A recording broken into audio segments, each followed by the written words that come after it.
Vous êtes la présidente du comité contre l'esclavage moderne. Co-présidente. Oui. Co-présidente. En 2 mots déjà, c'est quoi l'esclavage moderne? Je vais vous lire une définition de l'ONU. Comme ça sera clair. En 2 mots, toute pratique par laquelle une mineure de moins de 18 ans est remise à un tiers en vue de l'exploitation de la personne est considérée comme une pratique analogue à l'esclavage. Je vous donne cet exemple parce qu'il correspond bien à ce dont on va parler dans quelques secondes. Pour nous, Comité contre l'esclavage moderne en France, il y a des critères assez précis. Ce n'est ni le travail clandestin et ni l'exploitation. C'est des gens qui sont dans des situations désespérées, qui n'ont pas plus de papier d'identité, qui ne sont pas payés ou payés tellement peu que ça ne peut même pas être considéré un paiement. Souvent, il y a des maltraitants, souvent, mais ce n'est pas forcément obligatoire. Donc c'est des jeunes filles qui sont employées, si on peut dire ça. 90% des cas que nous avons, et nous avons eu 300 cas depuis 4 ans, c'est 90% de cas des jeunes filles, mais il y a des jeunes garçons et il y a des couples aussi. C'est des gens du tiers-monde, toujours. On n'a pas eu de cas de personnes exploitées françaises. Ou européennes? Non. Alors vous êtes là pour parler d'un cas précis, le cas d'Henriette. Cette jeune fille est togolaise. Elle a travaillé alors qu'elle était mineure pendant 3 ans et demi chez les époux Bardet. On les connaît maintenant puisqu'ils sont dans l'actualité. Elle était employée sans papier, sans salaire apparemment. Il y a une condamnation il y a 1 an très sévère pour les époux Bardet, de la prison. Et puis la semaine dernière, c'est la raison pour laquelle vous êtes là pour l'instant, la cour d'appel est revenue en arrière avec une quasi-relaxe. On récapitule cette histoire et vous nous dites pourquoi la justice comme ça est revenue en arrière. Pourquoi est-ce que cette jeune fille était esclave ou pas? Meriem Laye. Esclavagiste, Vincent Bardet, après 3 ans d'obéissance, Henriette Abou craque et se confie à la voisine. Elle est mineure, sans papier et sans jamais voir la couleur de l'argent. Elle s'épuise au labeur du matin au soir. Je ne sais pas si vous avez des enfants. Vous avez 4 enfants en bas âge. Donc les 2 petits sont nés quand j'étais là. Et les 2 grands sont à la maternelle. J'ai 2 petits à la maison que je changeais les couches, je donnais à manger. Je faisais en même temps le ménage. Je prépare en même temps le repas pour aller chercher les autres à l'école pour qu'elles viennent manger et je les ramène à l'école. À part ça, il y a le ménage.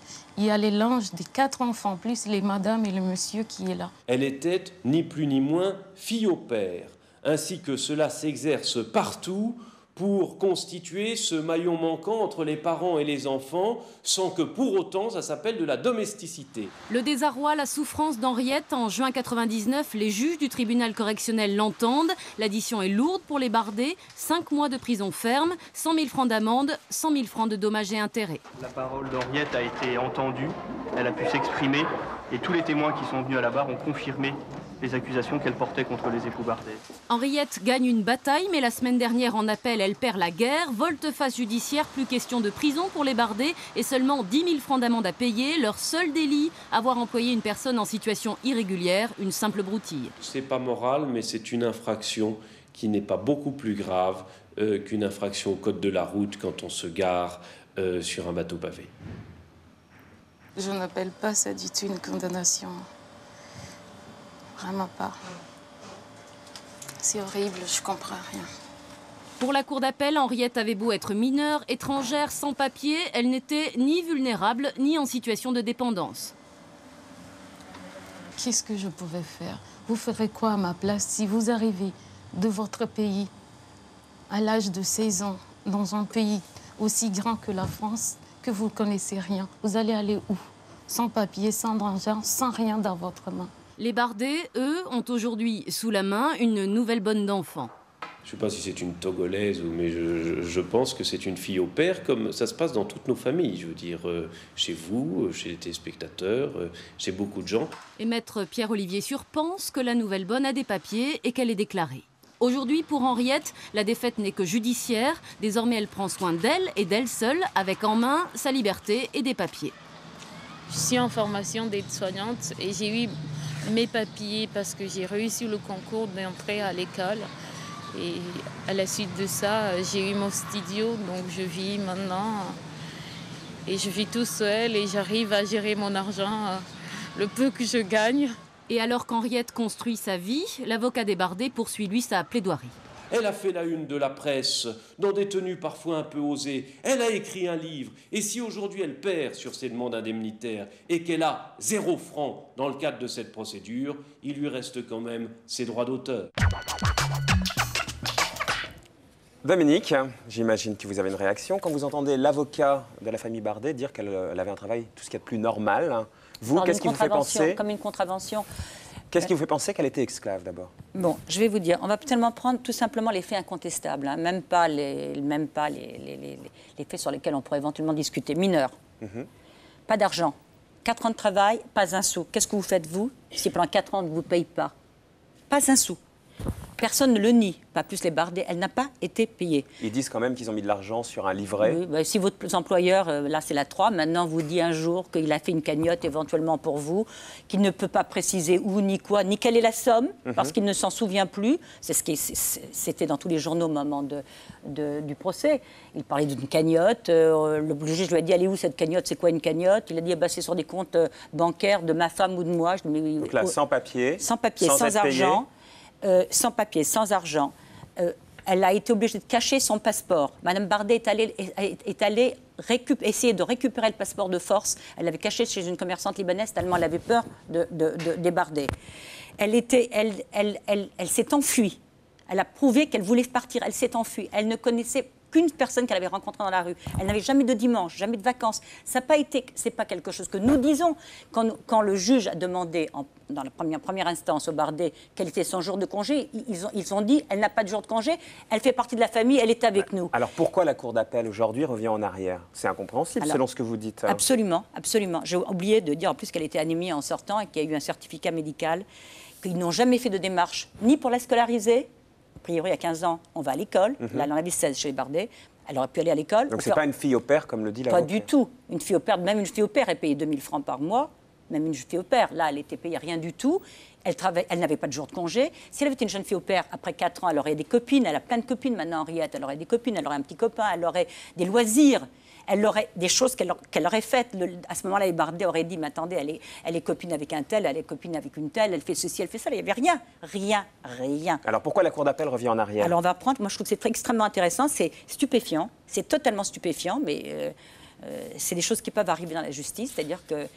On va prendre l'arrêt, si vous le voulez bien, de la Cour d'appel, parce que c'est vraiment assez hallucinant, on a mis une semaine pour la voir. Bon, il résulte des investigations complémentaires et des débats que si la non-rétribution ou la rétribution manifestement sans rapport avec l'importance du travail accompli peut apparaître comme réel, d'accord? Donc le fait qu'elle n'ait pas été payée, très bien. D'accord. Encore, écoutez bien, que l'intention des prévenus était de constituer une pécule au profil de Siwa Kawa Siliada pour lui remettre à son départ n'ait pas été sérieusement contestée. Il y a eu une intention de lui remettre un pécule. C'est quoi ça? On est où? On est en France? On est où? Donc, si je comprends bien ce que vous dites, la Cour d'appel a accepté l'idée que quelqu'un pris au piège, la main dans le sac, dise « mais j'avais l'intention de lui payer quelque chose ». Et ça suffit. Ça, c'est dans les, je ne sais pas si on dit des attendus pour la... Absolument. C'est l'arrêt de la Cour d'appel. L'arrêt de la Cour d'appel. Je continue parce que tout est pareil. Alors, tout le problème, c'était de savoir si elle était en état de vulnérabilité ou pas. Alors, eux, ils disent que non, hein. Ils disent que ce n'est pas établi. Voilà, ils disent que ce n'était pas un état de vulnérabilité. Enfin, quand je dis eux, c'est la Cour d'appel. Tout à fait. De même, l'état de vulnérabilité ou la dépendance n'est pas établi. En dépit de son jeune âge, donc le fait qu'elle ait 15 ans ou 16 ans, n'est pas considéré une situation de vulnérabilité en usant de la possibilité d'aller et venir à sa guise, c'est-à-dire qu'elle est allée à l'école chercher les enfants et faire les courses.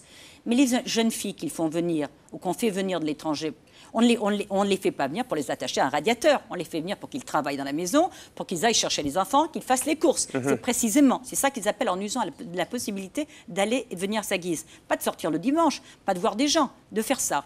De quitter le foyer, écoutez bien ça, de quitter le foyer des Bardet pour un temps long et d'y revenir sans contrainte. Elle s'est enfuie. Elle a caché son passeport chez une dame. Il y a le témoignage de la dame qui dit elle a caché son passeport chez moi, Mme Bardet a appelé pour essayer d'avoir le passeport. Alors, je vous repose la question, mais comment c'est possible? Je voudrais terminer déjà, tout simplement ça, de quitter le foyer. Elle s'est enfuie, elle est restée 6 mois chez des gens. Comme jeune fille au père, c'est-à-dire qu'elle a été payée 2 000 francs, elle s'occupait des enfants. Elle a donné un coup de fil, elle a appelé son oncle. Comme elle était mineure, elle a un oncle qu'elle ne connaît pas, qu'elle n'avait jamais vu et qui habite la Bretagne. Il est venu, il l'a obligée, elle sanglotait, c'est dans le témoignage de la dame qui l'a recueillie. Elle sanglotait, il l'a obligée de revenir chez Bardet.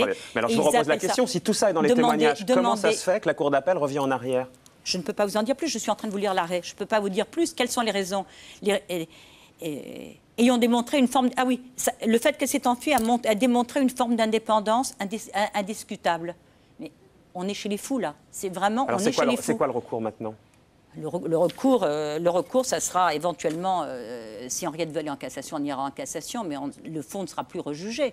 C'est un véritable retour. C'est la forme juridique qui sera rejugée. Oui, elle devait avoir 200 000 francs ou 400 000 francs de dommages-intérêts qu'elle a totalement perdu. Parce qu'attendez, il faut quand même voir les résultats de ce qui vient de se passer. C'est pas trop tard pour aller en cassation ? Non, ça devrait être possible. Ça devrait être possible. Mais ça ne changera pas le fond. Le problème, c'est qu'on est dans une situation extraordinairement dangereuse. Qu'est-ce qui va se passer ? Attendez, c'est pas la peine maintenant de prendre des femmes de ménage, je vous le dis à tous, c'est pas la peine. Il suffit de faire des charters avec des Togolaises ou des Ivoiriennes, tout ce que vous voulez, vous les faites venir en France. De toute façon, dans les pires des cas, vous aurez 10 000 francs. 10 000 francs après 5 ans de non-paiement, ne vous gênez surtout pas. Je le dis à tout le monde, ne vous gênez surtout pas. Dominique, est-ce que vous pensez sincèrement que le fait que les employeurs soient des Français cette fois-ci et pas des diplomates étrangers, ça change le regard d'une cour d'appel ? Écoutez, tout ce que je peux dire, je vais répondre à votre question, c'est que nous avons en ce moment 6 procès au prud'homme, même 10 en correctionnel. Nous avons gagné quasiment, les victimes avec notre aide, et vous les aidez, donc absolument, avec votre comité contre l'esclavage moderne. On gagnait quasiment chaque fois les procès et personne ne nous a jamais dit ils ne sont pas attachés au radiateur ou ils ne sont bons. Ceci étant dit, effectivement, Ahmed à Rouen...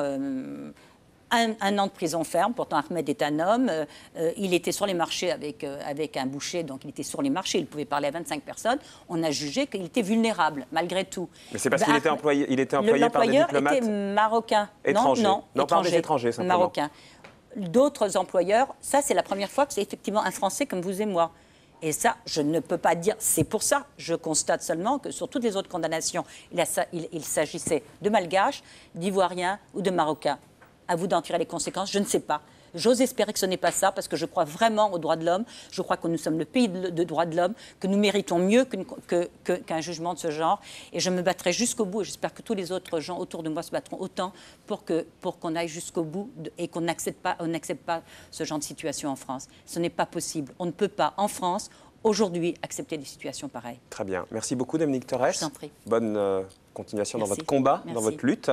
Vous mettez beaucoup d'enthousiasme et beaucoup d'énergie et beaucoup de combativité.